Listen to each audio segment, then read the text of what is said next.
Some houses don't start out as nightmares. They just wait. The pickup truck coughed twice before starting. Ethan Miller whispered his nightly prayer and turned the key again. This time, the engine caught. "Daddy, can we get chicken nuggets tomorrow?" Lily asked from the passenger seat, clutching her. "Warren stuffed rabbit." "We'll see, sweet pea." Ethan glanced at his 7-year-old daughter. Her inhaler sat between them, a constant reminder of bills stacking up. They lived at Meadowbrook Trailer Park, Space 42. Rows of aluminum homes, chain-link fences, people doing their best with what little they had. Tonight, like every night, Ethan dropped Lily at Mrs. Chen's. $20 a week to watch her. Far less than she deserved. "Remember the rules?" he asked. "Bed by 8:30, brush teeth. Don't bother Mrs. Chen during her shows," Lily recited perfectly. He kissed her forehead. Breathing in strawberry-scented discount shampoo. "I love you to the moon." "And back again," she finished. Ethan watched until she disappeared inside, then drove across town to a different world. The Hayes mansion sat behind iron gates on Willowcrest Drive. 3 stories of white columns and bay. Windows, like something from a movie. He'd worked here 3 years as night janitor, arriving after everyone had gone to bed. The kitchen alone was bigger than his entire trailer. His routine never changed. Start downstairs, work up. Tonight felt different, though. The house seemed too quiet, even for this neighborhood. As Ethan mopped the marble entryway, shuffling footsteps echoed from upstairs. Mrs. Charlotte Hayes sometimes wandered at night. He'd learned to stay invisible. Then he heard something else, crying, muffled and distant. Ethan froze. The crying stopped. Footsteps, then nothing. His chest tightened. He thought of Lily, wondered if Mrs. Chen had called. But his phone showed no messages. When he reached the guest bedroom on the 2nd floor, the door stood slightly open. It was usually closed. Inside, everything looked museum perfect. But something small and pink peeked from beneath the bed frame.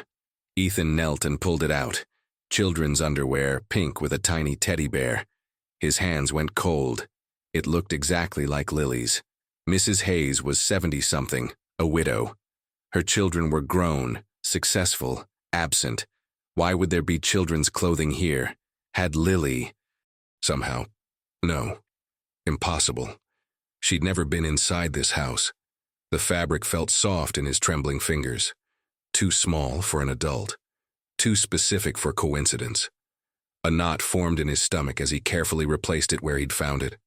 Ethan finished his shift on autopilot, his mind spinning, at 2 a.m., standing by his truck. He looked back at the mansion's dark windows. That tiny piece of pink fabric with its innocent teddy bear. It didn't belong in an empty house. And somehow, Ethan knew. Whatever he'd stumbled onto, it wouldn't let him stay invisible much longer. Charlotte Hayes woke at 5 a.m., though she couldn't remember falling asleep in her armchair. The television flickered. Some infomercial about kitchen knives. She reached for the remote, her arthritic fingers fumbling. How long had she been sitting here? The mansion felt enormous in the morning silence. 14 rooms and she occupied maybe 3. Her housekeeper Maria would arrive at 9. Until then, Charlotte wandered, opening doors to rooms she barely recognized. The blue guest bedroom where her son Thomas used to sleep. The library where her daughter Jennifer once did homework. They called every few weeks. Always busy, always important meetings. In the hallway, Charlotte paused before a photograph. Her 3 children at a beach in the Hamptons, maybe 15 years ago. They were smiling. She couldn't remember the last time they'd smiled like that around her. "Morning, Mrs. Hayes." Maria's voice startled her. Charlotte turned, disoriented. "Is it 9 already?" Maria's expression softened with concern. "It's 9:30, actually. You okay?" "Of course," Charlotte lied, smoothing her robe. "Just thinking." While Maria cleaned, Charlotte sat in the conservatory with cold tea, watching birds at the feeder. She used to love gardening. Now the gardener came twice a week and she couldn't remember his name. Her phone rang, Jennifer's assistant. "Mrs. Hayes, Jennifer asked me to confirm. You have your cardiology appointment next Tuesday at 3. Cardiology? Charlotte's mind went blank. Yes, ma'am, Dr. Morrison's office. Jennifer arranged transportation. After hanging up, Charlotte stared at her calendar. Nothing written. Had she forgotten to write it down? Or had she forgotten they'd told her? The fear was always there now, lurking. Little gaps in memory, words that vanished mid-sentence. She'd mentioned it to Thomas once. He'd said, "Mom, you're just tired, you're fine." But she wasn't fine. That evening, Maria left at 5. Charlotte ate dinner alone, leftover chicken Maria had prepared. The house settled into its nighttime sounds, creaking wood, humming appliances, her own breathing. She thought about calling someone, but who? Her children were busy. Her friends had moved to Florida or passed away. At midnight, Charlotte couldn't sleep. She walked to the guest bedroom, the one with the window facing the garden. Moonlight spilled across the carpet. She knelt, harder than it used to. Dawn reached under the bed. Her fingers found soft fabric, the pink underwear with the teddy bear. Charlotte held it gently, tears sliding down her weathered cheeks. Her granddaughter Emma had left it here 4 years ago, the last time she'd visited. Jennifer had brought her for one afternoon. Then never again. "Too far to drive," Jennifer had said. "Emma has activities." Charlotte pressed the small garment to her chest, remembering Emma's laughter, the way she'd called her Grammy. Now Emma was 11. Charlotte had missed 4 birthdays, countless school plays. The gap where her front teeth used to be. She was a stranger to her own granddaughter. Charlotte carefully folded the pink fabric and placed it back. A memory she couldn't let go, from a child who'd already forgotten her. Downstairs, she heard the back door open. The night janitor. She'd seen him a few times, but never spoken. A quiet man who cleaned while she pretended to sleep. Tonight, Charlotte stayed upstairs, alone with ghosts of family that only visited in photographs. 2 kinds of lonely, she thought. The kind where you're abandoned by strangers, and the kind where you're abandoned by the people who promised to love you forever. She wasn't sure which hurt more. Tuesday morning started badly. Ethan's truck wouldn't start. After 20 minutes of trying, he called his boss at the grocery store. "Can't come in today. Car trouble." "Again, Miller? That's 3 times this month." "I know, I'm sorry." "You're scheduled tonight at the Hayes place, right? Don't miss that one, too." The line went dead. Ethan sat in the driver's seat, forehead against the steering wheel. Behind him, Lily was getting ready for school, oblivious. He had $47 until Friday. The mechanic wanted $200. "Daddy, Mrs. Chen says we're walking today." Lily appeared in his window, backpack bouncing. Mrs. Chen stood on her porch, waving sympathetically. "Yeah, sweet pea, we're walking." They made it to Riverside Elementary with 3 minutes to spare. Ms. Patterson, Lily's teacher, caught Ethan at the eye. "Mr. Miller, could we talk a moment?" His stomach dropped. "Is Lily okay?" "She's fine, but I'm concerned. She's been falling asleep in class, and yesterday she had trouble breathing during recess. Her inhaler seems empty." Heat crept up Ethan's neck. "I'm getting her refill this week, Ms." Patterson's expression was kind but firm. "The school nurse mentioned Lily's missed her last 2 checkups. I know things are tight, but her health—" "I'm handling it," Ethan said, sharper than intended. The teacher nodded slowly. "Of course, I just wanted to make sure you knew we're here to help if, you need resources." "Resources. Code for your daughter's struggling, and it's your fault." Ethan walked the 3 miles to the Hayes mansion, arriving 2 hours before his shift. He sat on the curb outside the gates, trying to figure out his next move. His phone buzzed. Mrs. Chen. "Ethan, school just called. Lily's having an asthma attack. They can't reach you and I'm 20 minutes away. Can you get there?" His blood turned to ice. "I'm across town. Tell them I'm coming. Tell them to call 911 if they need to." They already did. "She's okay. They're taking her to Mercy General." Ethan ran. 3 miles back to the school, lungs burning, vision blurring. By the time he reached the parking lot, the ambulance was pulling away. A teacher he didn't recognize said, "Mr. Miller, your daughter's stable. They're taking her as a precaution." "My truck, it won't start. I can drive you." "At the hospital?" Lily sat in a curtained bay, oxygen mask over her small face. She looked tiny on the adult-sized gurney. "Daddy," she whispered. "I'm here, baby. I'm here." The ER doctor reviewed Lily's chart. "She's stabilized." This was a severe episode, likely triggered by exercise and an empty inhaler. "We're going to observe her for a few hours. Will she be okay?" "Yes, but Mr. Miller, we need to talk about her medication management and follow-up care." Ethan nodded mechanically, already calculating costs he couldn't afford. Hours later, Lily was discharged with strict instructions and prescription papers that might as well have been written in gold leaf. They took a cab back to the trailer park, another expense. At 8 p.m., Ethan called the Hayes house, dreading the conversation. A woman answered. Not Maria. Hayes residence. "This is Ethan Miller, the janitor. I need to explain. Why I missed work tonight." "Oh, Ethan, this is Charlotte Hayes. I heard about your daughter from Maria. Is she all right?" The concern in her voice caught him off guard. Yeah, she's home now. Thank goodness. Don't worry about tonight. Your child comes first. Mrs. Hayes, I really need this job. And you have it. Come tomorrow if you can. Tonight be with your daughter." After hanging up, Ethan sat in the dark trailer, listening to Lily's breathing from the other room. The pink underwear flashed through his mind. He'd tried to forget it, but now it felt connected somehow. A thread. He couldn't see. Two children in different worlds, both somehow invisible. What was he missing? Wednesday evening, Ethan returned to the mansion. Maria met him at the back door, her expression warm.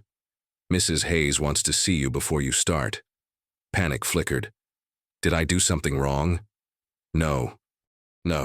She just wants to talk." Charlotte Hayes sat in the conservatory, a tea service on the table beside her. She looked smaller than he'd imagined, a slight woman in an expensive cardigan, eyes sharp despite her age. "Mr. Miller, please sit." Ethan perched on the edge of an antique chair, feeling completely out of place. "I wanted to ask about your daughter. Maria mentioned she's 7? "Yes, ma'am." "What's her name?" "Lily." Charlotte smiled softly. "That's beautiful. Is she feeling better?" "Much better, thank you." "I had 3 children," Charlotte said, gazing at the garden.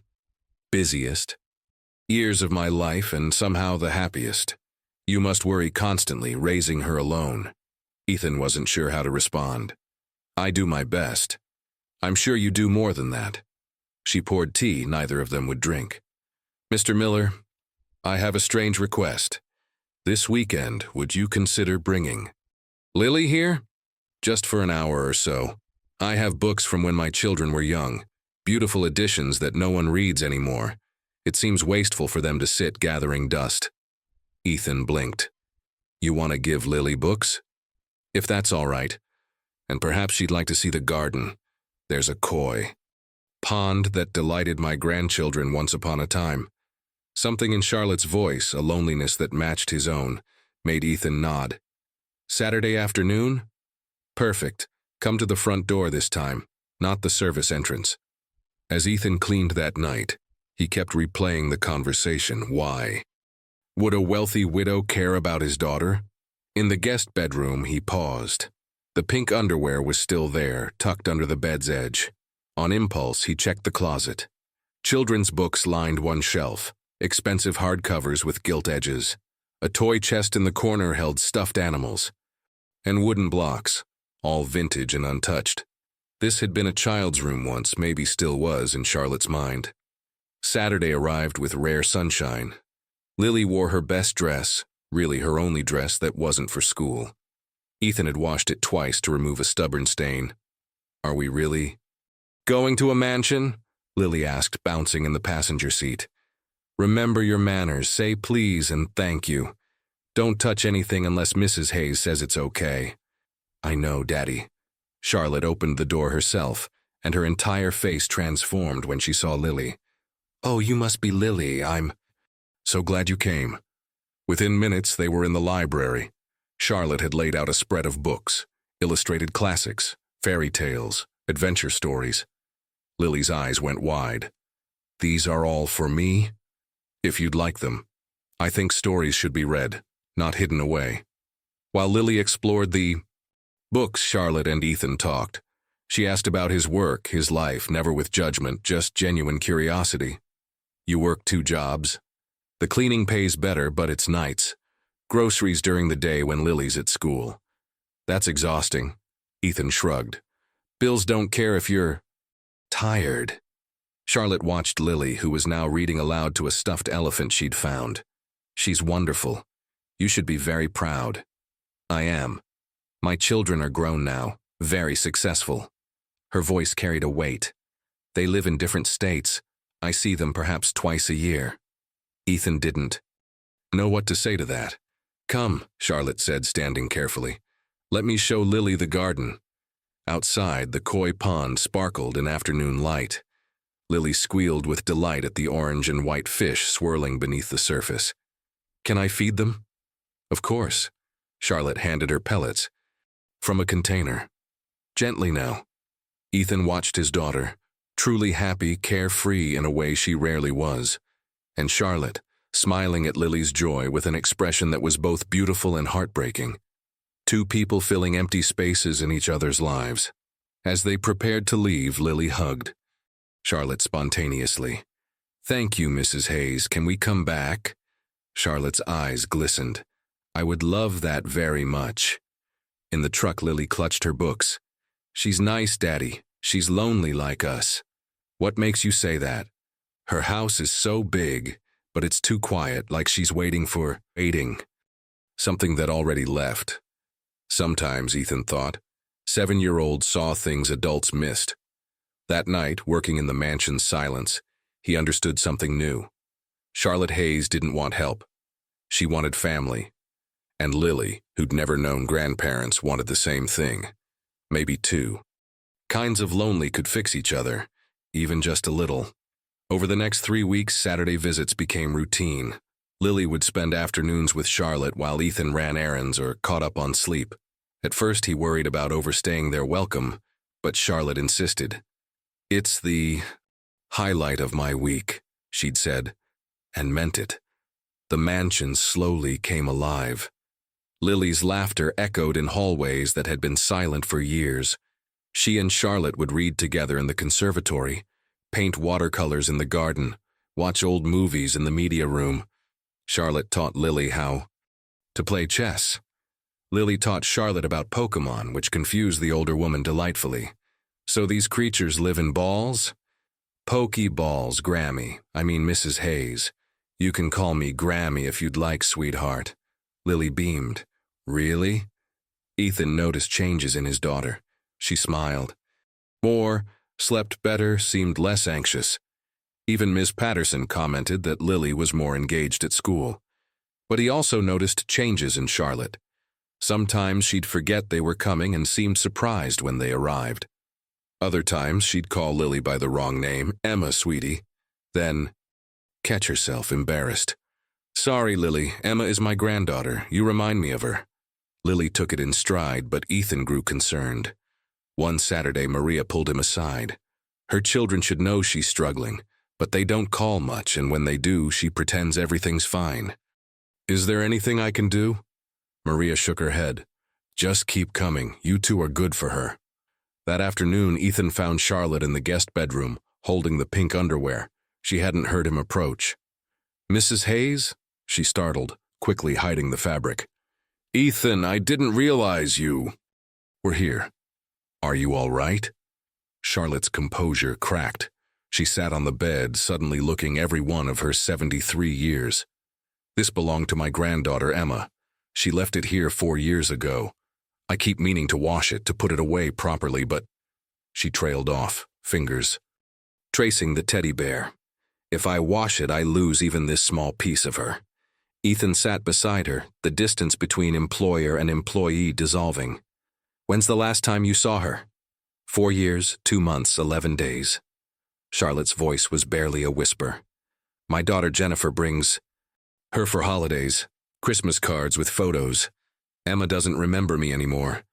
Why don't they visit? Life, I suppose.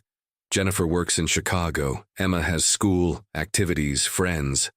I'm just an obligation in a big house 3 hours away. That's not right.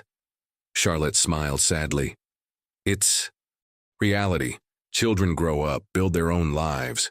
That's what they're supposed to do. But not forget, Ethan said firmly. They're not supposed to forget. That evening, driving home, Lily asked, "Is Grammy Charlotte sad because her family doesn't visit?" "Yeah, sweet pea. That's mean. Why would they do that?"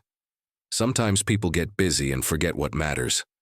We won't forget her, right, Daddy?" "Never." But Ethan couldn't shake a growing worry.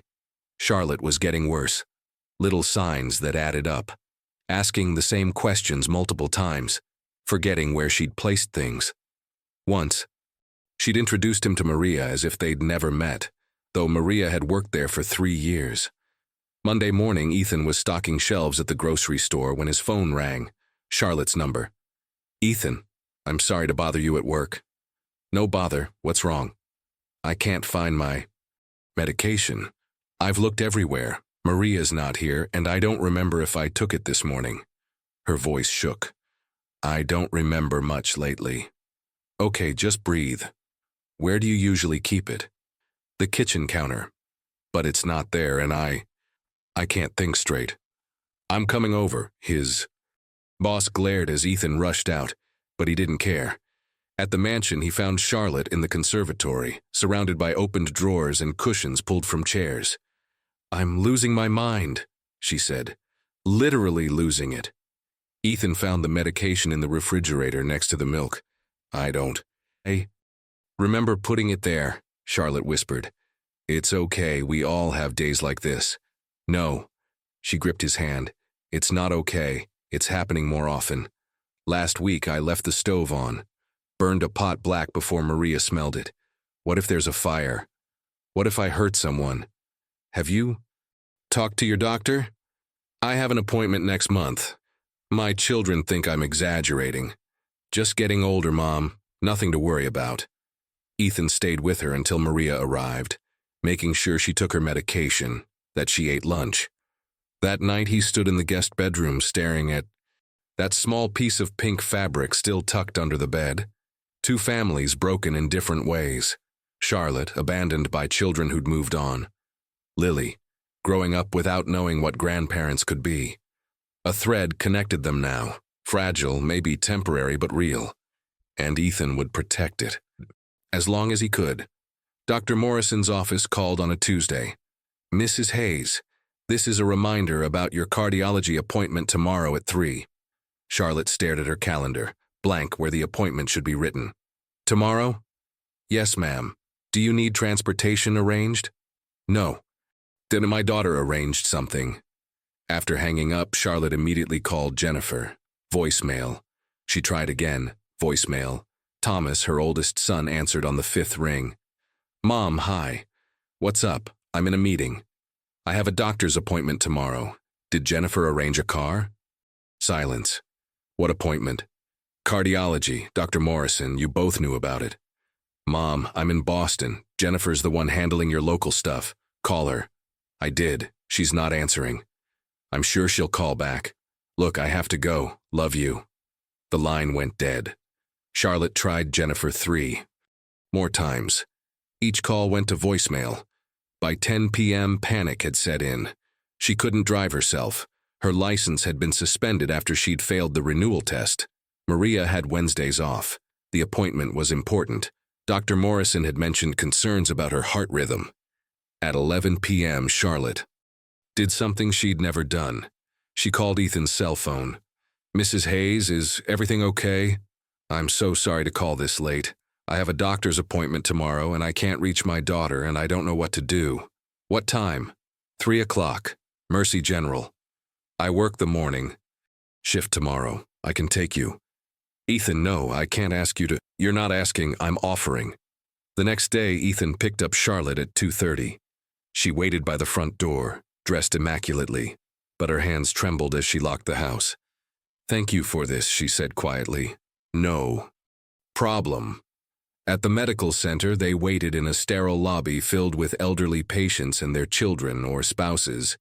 Charlotte sat alone except for her janitor-turned-friend, and the irony wasn't lost on either of them. Dr. Morrison was a kind woman in her 50s. After the examination, she called Ethan into the consultation room.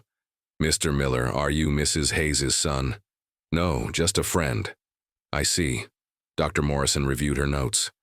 "Charlotte, your heart is doing well, but I'm increasingly concerned about your cognitive symptoms.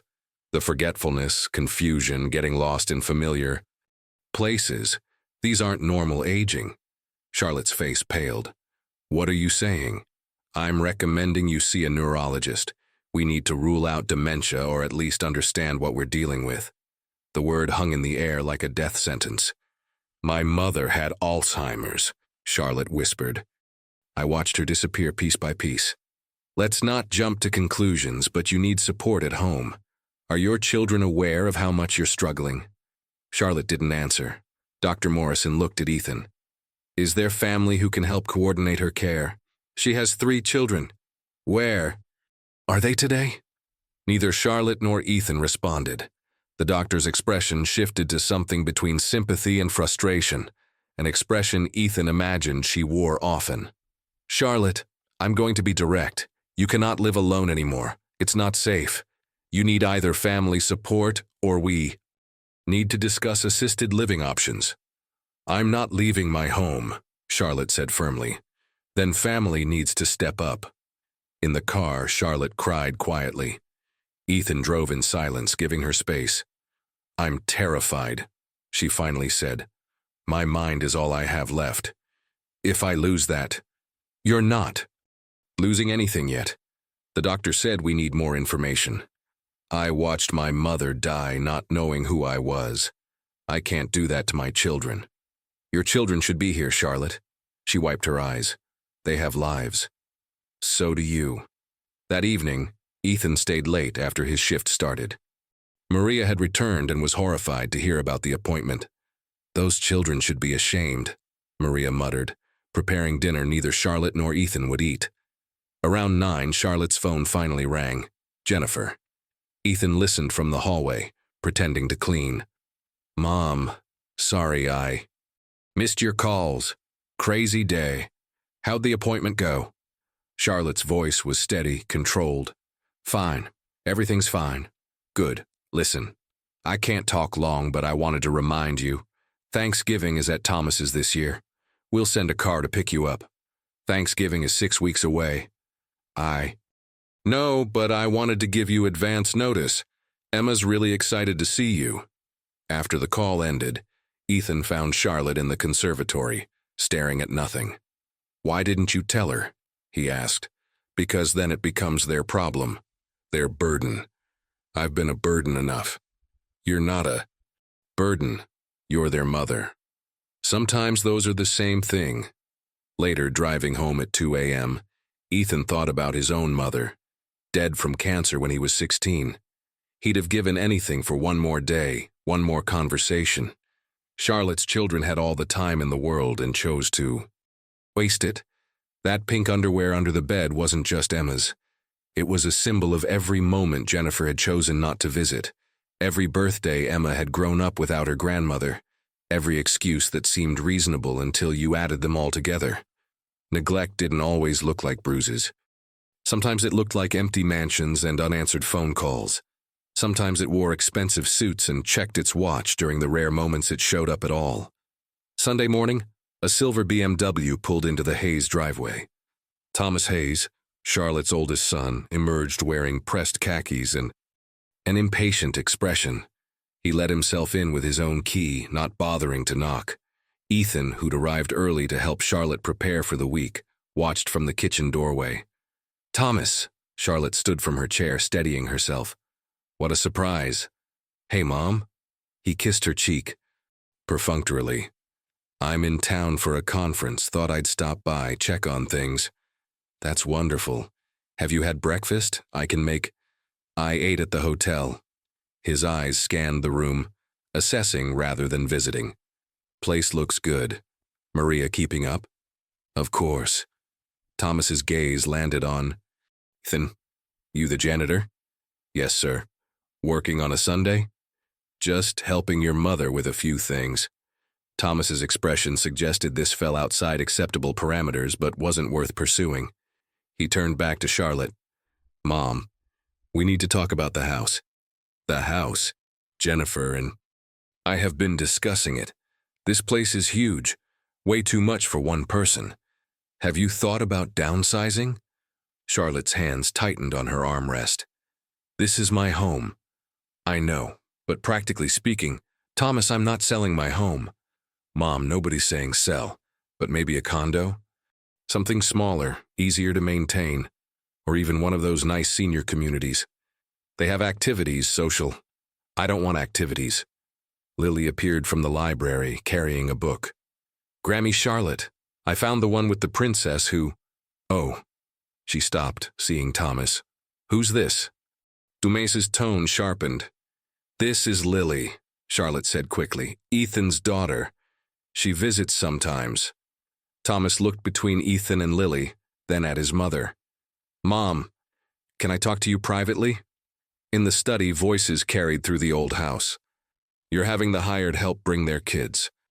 To your house. She's not just Thomas. Lily is a wonderful child. We read together. She keeps me company. Mom, this is inappropriate. These people could be taking advantage of you. These people have been kinder to me in 3 weeks than… Charlotte caught herself. Ethan has been very helpful.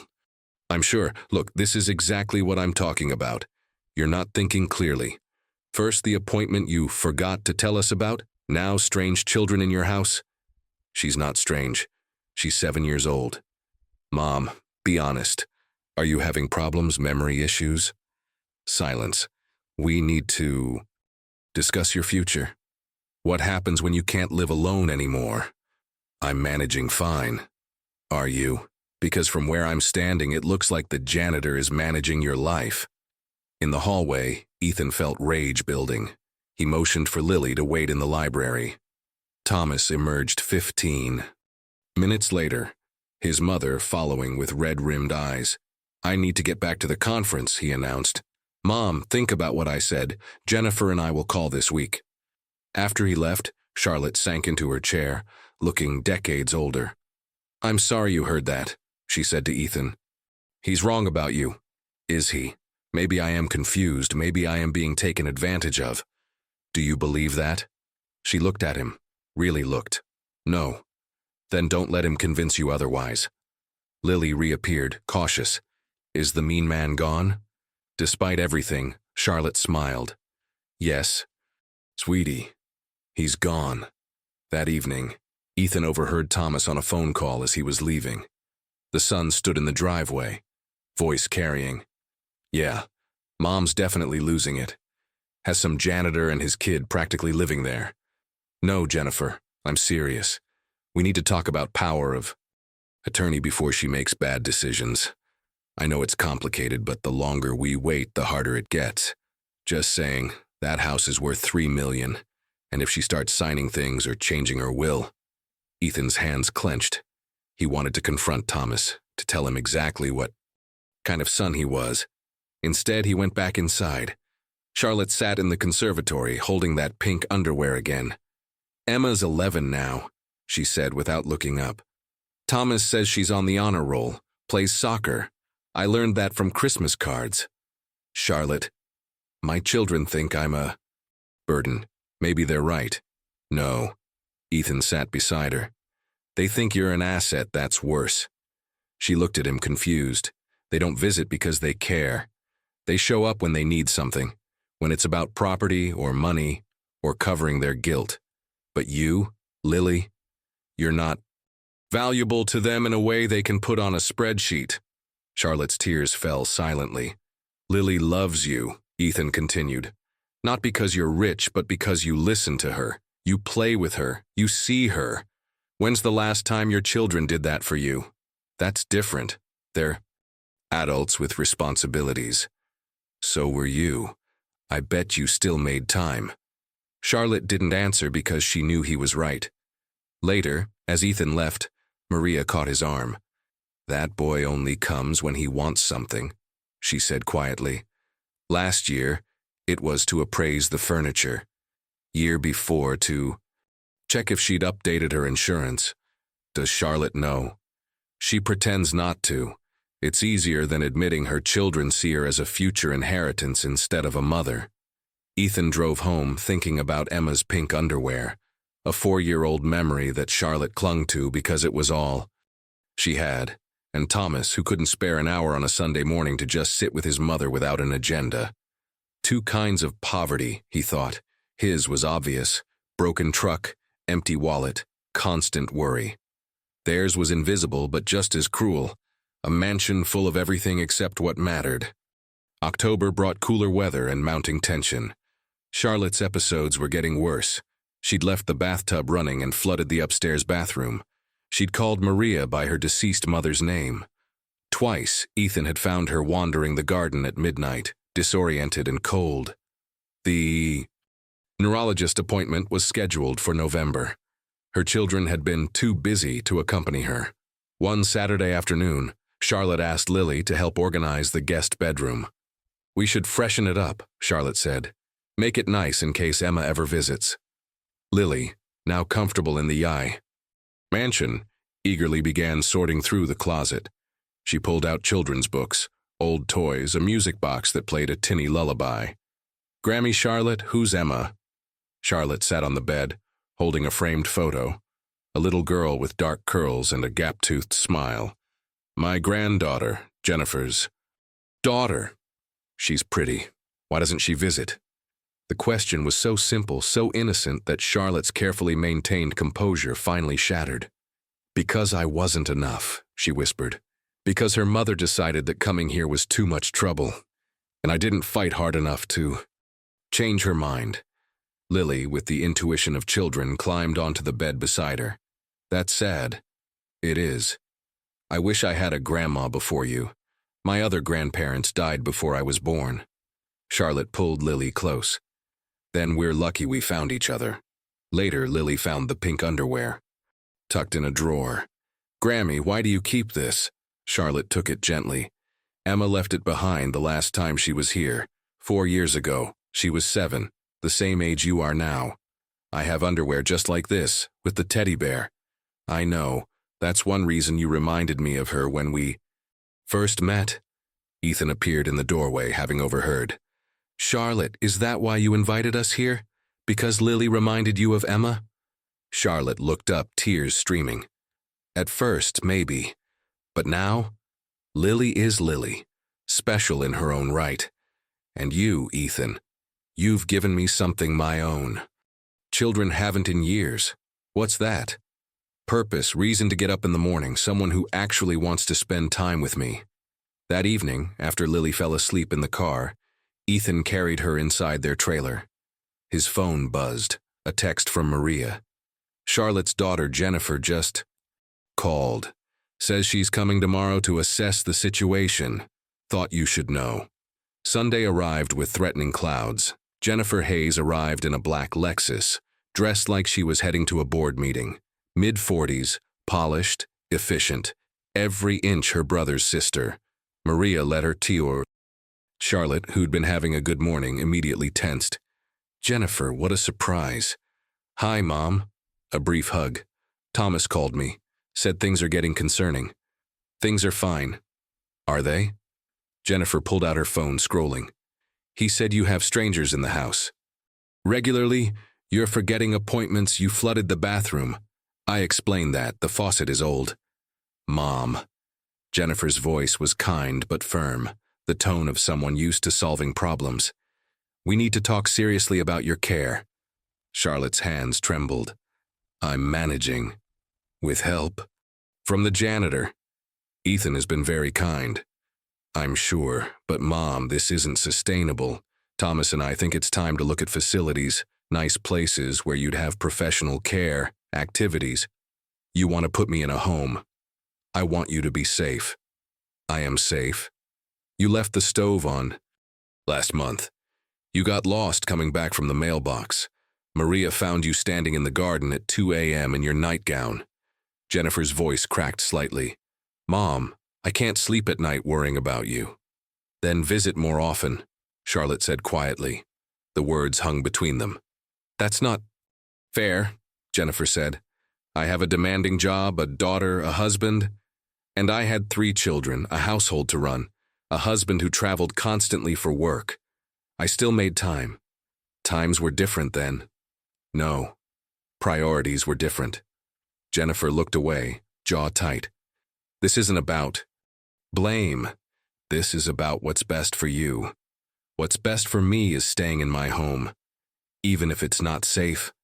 Charlotte didn't have an answer.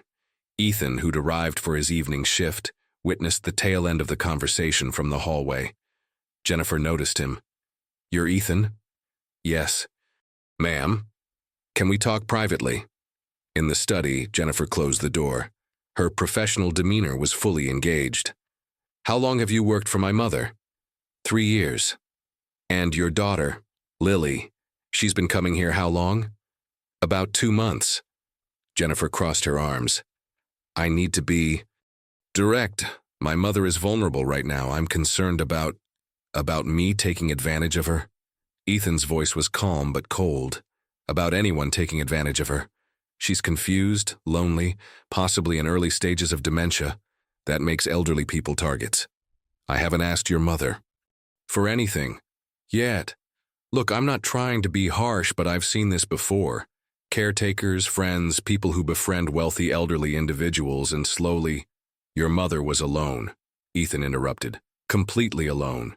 She has a home worth millions and children who can't spare a weekend.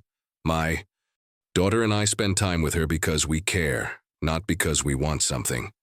I care about my mother. Do you? When's the last time you visited? Really visited? Not just showed up to discuss business? Jennifer's face flushed. You don't understand my situation. I understand your mother spends every day waiting for a phone call that might not come. I understand she keeps your daughter's old underwear in a drawer because it's the only piece of Emma she has left. I understand she's terrified of losing her mind, but more terrified of losing the last shred of independence she has. That underwear, she showed you that? She didn't have to. I clean this house. I see everything. Jennifer's composure wavered. Emma asks about her grandmother sometimes. I keep meaning to bring her, but life gets in the way. Ethan's voice softened slightly. Ms. Hayes, I'm not your enemy. I want what's best for your mother, too. But putting her in a facility isn't it, not yet. Then what? You'll take care of her? If that's what she needs? Yes. Jennifer studied him for a long moment. You really care about her. She's family to us now. Family. Jennifer laughed bitterly. Janitor and his daughter are more family to my mother than her own children. That's what you're saying. I'm saying family shows up. After Jennifer left, promising to think about everything, Charlotte sat in the conservatory, exhausted. She means well, Charlotte said weakly. Maybe, Ethan replied. But meaning well and doing well are different things. That night, as Ethan cleaned, he found Charlotte asleep in the guest bedroom, the pink underwear clutched in her hand like a talisman. He covered her with a blanket and dimmed the lights. The truth was out now, fully revealed.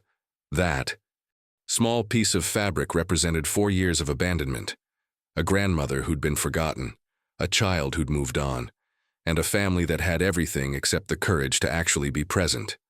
Ethan thought of Lily, asleep in their tiny trailer, and made a silent promise. His daughter would never wonder if she was loved. She'd never be rich, might never have nice things, but she'd always have him. Some things were worth more than mansions.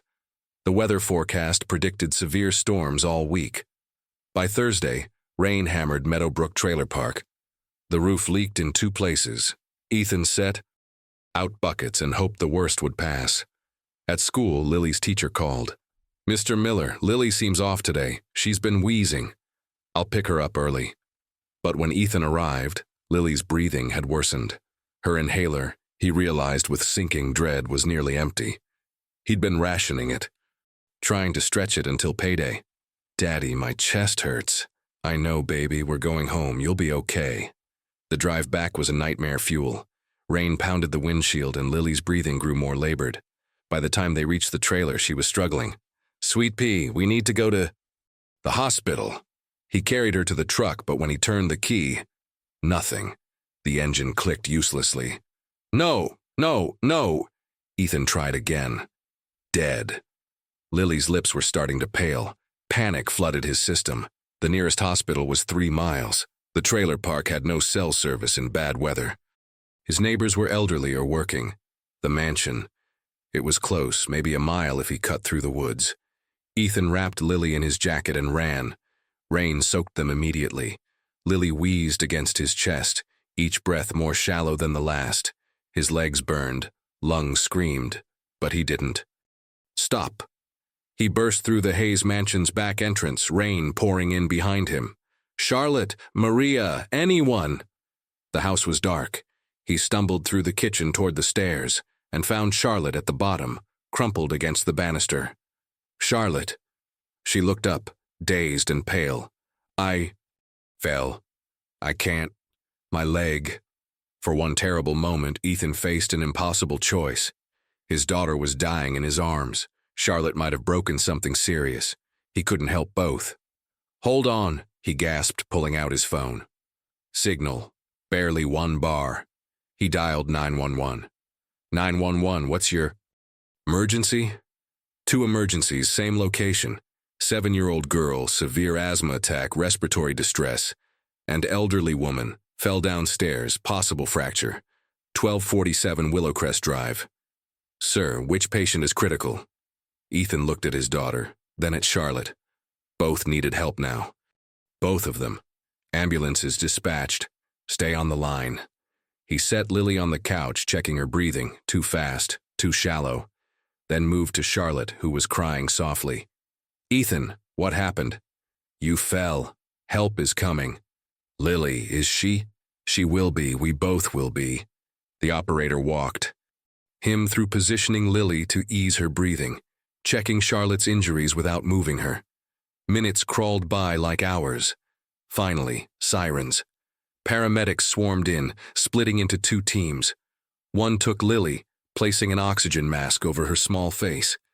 The other stabilized Charlotte. Sir, are you father to one, son to the other? Father to the girl, friend to the woman. We're taking both to Mercy General. At the hospital, chaos. Emergency room packed with storm-related injuries. Ethan tried to be in 2 places at once, with Lily in one bay checking on Charlotte 3 doors down. Lily was stabilized first. The ER doctor was the same one from last time, and her expression was grim. Mr. Miller, this is the 2nd severe episode in 6 weeks. Her asthma is not being properly managed. I know I'm trying. Trying isn't enough. She needs consistent medication, regular checkups, and you need to address whatever environmental triggers are in your home. I understand. Do you? Because if this happens again, we're required to involve social services. The words hit like a physical blow. You think I'm neglecting my daughter? I think you're overwhelmed and your daughter is paying the price. In another bay, Charlotte was diagnosed with a fractured hip and possible concussion. The doctor recommended surgery, but Charlotte refused. I want to go home. Mrs. Hayes, you can't walk. You need surgery and rehabilitation. Then I'll have it done at home. That's not how this works. A social worker appeared, clipboard in hand. She asked questions about Charlotte's living situation, emergency contacts, family support. Your children? Can they help with your care? Charlotte gave the social worker Jennifer and Thomas's numbers. Within an hour, both had been contacted. Jennifer arrived first, still in work clothes. She rushed to her mother's bedside. Mom, why didn't you call me? There wasn't time. I fell and Ethan found you? He saved my life. And Lily's. Jennifer turned, seeing Ethan sitting with his daughter across the ER. Something in her expression shifted. Maybe guilt, maybe recognition. Thomas arrived 2 hours later, frustrated at being pulled from dinner. Mom, this is exactly what we've been saying. You can't live alone anymore. I wasn't alone. Ethan was there. The janitor isn't family, Mom. He's more family than... Charlotte caught herself, but the damage was done. Thomas's jaw tightened. We'll discuss this later. The hospital social worker gathered everyone, Charlotte's children, Ethan, the medical team, in a small consultation room. Mrs. Hayes requires significant care. Surgery, physical therapy, someone monitoring her 24/7 during recovery. Without family support, we're looking at extended facility care. We'll hire nurses, Thomas said quickly. She also showed signs of cognitive impairment. The neurologist who saw her recommends she not be left alone, even with her memory issues aside from the injury. Jennifer looked at her mother. Really looked, perhaps for the first time in years. Charlotte seemed so small in the hospital bed, so fragile. We'll figure something out, Jennifer said quietly. You always say that, Charlotte whispered. But you never do. The room fell silent. Ethan stood. If Charlotte agrees, I'll help. I can adjust my schedule, make sure she has what she needs. You have a job, Thomas said. 2 jobs from what I understand. How exactly? I'll make it work. This isn't your responsibility, Jennifer said, but her voice lacked conviction. Someone has to. Take it. Later that night, after Charlotte had been admitted and Lily discharged with strict instructions and expensive prescriptions, Ethan sat in the parking lot. His phone showed 17 missed calls from his grocery store manager. He'd probably lost that job. His truck was still dead. Lily's who. Medication would cost money he didn't have. But Charlotte was safe. Lily was breathing. Sometimes that had to be enough. November arrived with bare trees and difficult conversations. Charlotte came home from the hospital after surgery, her hip pinned and healing slowly. A hospital bed was set up in the downstairs study. A walker waited nearby, a symbol of limitations she'd never imagined. Jennifer and Thomas had argued for 3 days about the situation. In the end, a compromise emerged. Uncomfortable for everyone, but necessary. Jennifer proposed it over Sunday dinner at the mansion, with Charlotte, Maria, and Ethan present. Mom, we can't put our lives on hold indefinitely, but Thomas and I recognize you need help. She took a breath. Ethan, we'd like to offer you a position as Mom's daytime companion and household assistant. Full-time, Monday through Friday. Health insurance. Included salary of $45,000 annually. Ethan nearly choked. That's less than you deserve, probably, but it's what we can commit to. I'd still do the cleaning at night? No, this replaces that. You'd work days, be home with Lily at night. Charlotte reached for Ethan's hand. You don't have to accept. This is asking a lot. It's asking everything, Thomas added. You'd be responsible for Mom's care, helping her with therapy, managing medications, coordinating with doctors. It's more than cleaning. Ethan thought about Lily, about stability, about medical insurance that might actually cover her asthma. I accept. There's one condition, Jennifer said carefully. Lily can come here after school until you're off work. Mom would like that, and frankly, it solves your childcare issue. But this is a professional arrangement, Ethan. We need boundaries. Boundaries, Charlotte muttered. My children want boundaries with a 7-year-old who actually wants to spend time with me. Mom. No, Jennifer. Let's be honest. You're offering this because it's easier than visiting more, easier than actually being present. You're hiring someone to do what you should be doing. The truth hung heavy. You're right, Jennifer said quietly. I've been a terrible daughter. Not terrible, Charlotte said. Just absent. Thomas shifted uncomfortably. We're doing what we can. Are you? Charlotte looked at both her children. When's the last time either of you spent a full day with me? Not managing my medical care, not discussing property, just being with me? Neither answered. Ethan did that. A man who owed me nothing, who was barely scraping by himself. He saw me. Lily saw me. You looked through me. That's not fair, Thomas protested. Isn't it you want to? You. Know the worst part? I've been disappearing, my memory, my mind. And I was too scared to tell you because I knew you'd see it as a problem to solve rather than a mother to comfort. Jennifer's eyes filled with tears. I'm sorry, Mom. I'm so sorry. Sorry doesn't give me back 4 years with Emma. Sorry doesn't change that I kept her underwear in a drawer because it was all I had left. Emma asks about you, Jennifer whispered. All the time. I've been the one keeping her away because visits felt complicated. Because I was busy. Because I made excuses. Bring her, Charlotte said, please. Before I forget who she is entirely. The following week, Emma came to visit. She was 11 now, tall for her age, with her grandmother's eyes and her mother's careful posture. She approached Charlotte's bedside hesitantly. Hi, Grandma. Emma. Charlotte's voice broke. You've grown so much. Mom said you've been sick. I have been. But I'm getting better. Emma noticed Lily reading in the corner. Who's that? That's Lily. She's been keeping me company. Lily, come meet my granddaughter. The two girls regarded each other warily. Then Lily held up her book. Want to read? It's about a princess who saves herself. Emma smiled. Okay. Watching them, Charlotte felt something shift, a small healing. Jennifer stayed for dinner, then through bedtime, then overnight, sleeping in the guest bedroom where Emma's underwear had waited for 4 years. Over the following months, a new rhythm emerged. Ethan arrived at 8 each morning, helping Charlotte with exercises, managing her medications, making sure she ate properly. Some days were good, Charlotte alert and engaged. Other days, she forgot where she was, called Ethan by her late husband's name, asked for children who'd grown up. Decades ago, Lily came after school, doing homework at the kitchen table while Ethan worked. She and Charlotte would read together, watch game shows, work on jigsaw puzzles.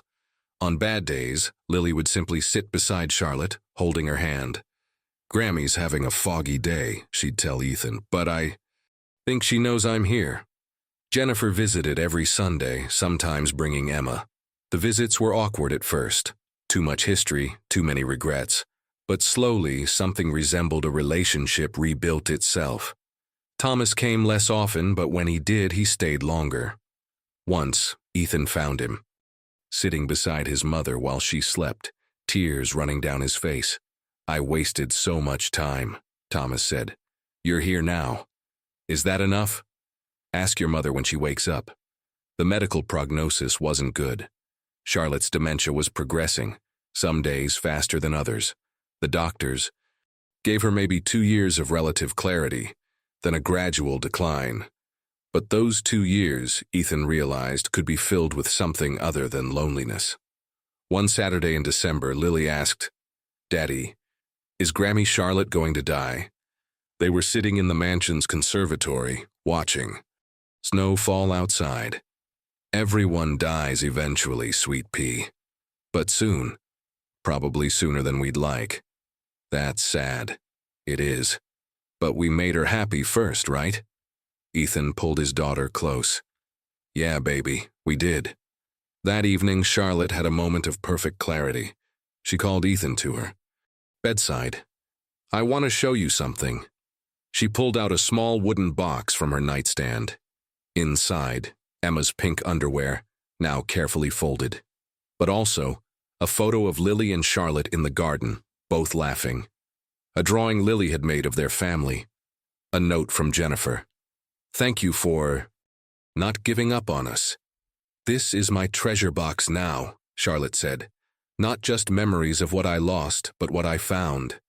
Charlotte, let me finish.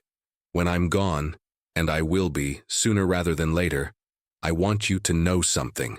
These months with you and Lily have been the happiest of my last decade. You gave me purpose when I felt purposeless. You gave me family when my family had forgotten me. They didn't forget. They did. But they remembered. That's almost as good. She squeezed his hand. Almost. The story doesn't end with miracles. Charlotte's health continued declining. Some days she was vibrant, sharp, fully herself. Other days she didn't know where she was. Ethan's salary wasn't much, but it was steady. Lily's asthma was finally being properly managed. They moved out of the trailer into a small rental house. Nothing fancy, but theirs. Jennifer brought Emma more often. The girl spent weekends with her grandmother, making up for lost time. They'd never get back those 4 years, but they could build new memories.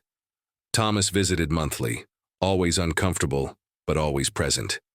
He'd learned to sit in silence when his mother couldn't remember his name, learned that showing up mattered even when it was hard. Maria continued working now as part of a team caring for Charlotte. She'd smile watching Lily and Emma playing in the garden, watching Ethan gently helping Charlotte walk with her walker. "This is what family looks like," Maria said once. "Not blood, choice." On a sunny day in April, almost a year after the storm, Charlotte sat in the conservatory surrounded by everyone who mattered: her children, her granddaughter, Ethan, Lily, Maria. Her mind was clear, a gift becoming rarer. "I want to say something while I still can," she announced. "I wasted years being angry about loneliness. But loneliness isn't about being alone. It's about being unseen." She looked at each person. "You see me now. All of you. And I see you." Lily climbed into her lap carefully, mindful of the fragile hip. "I love you, Grammy Charlotte. I love you too, sweet girl." There was no perfect ending. Charlotte's memory continued fading. Eventually, she'd need more care than Ethan could provide. Eventually, she'd forget names, faces, herself. But not today. Today, the mansion was filled with laughter, with people who'd chosen each other across impossible distances. Today, a small pink piece of fabric with a teddy bear sat in a treasure box alongside new memories. Proof that families could break and heal, that neglect could transform into presence, that wealth meant nothing compared to showing up. Ethan watched his daughter playing chess with Emma. Watched Jennifer sitting beside her mother without checking her phone. Watched Thomas actually listening to one of Charlotte's stories. Not perfect, not healed completely, but better. Sometimes, he thought, better was the best ending you could hope for. Sometimes, better was everything.